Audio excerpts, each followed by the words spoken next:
Ito yung mga paraan na pwede nyo gawin once na nagka-receive kayo ng notification. Ito po ang sabi, your monetized video sharing ad revenue with a music rights owner. Halimbawa guys, gumagamit tayo ng mga music,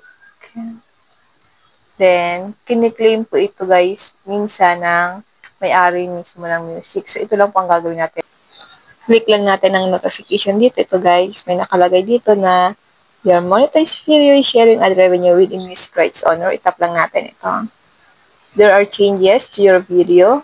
Tap lang natin ang see details. Huwag kayong kakabahan guys once na ganito po yung nag-receive ng notifications kasi may mga paraan para ma-delete yan.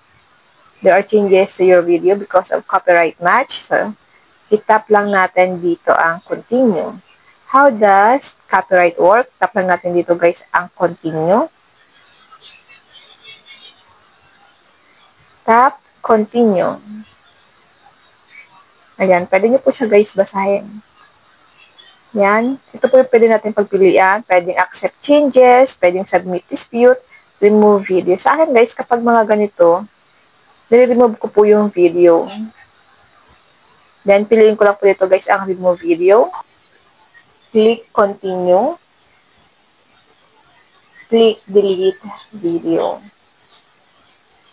Okay guys, delete video. Your video was removed. So, ganun lang guys ang ginagawa ko once na nagkaroon ako ng ganito notifications sa aking Facebook page, okay?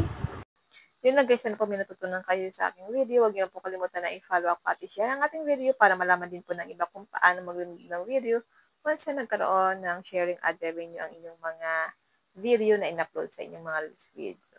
Yun lang guys, thank you for watching.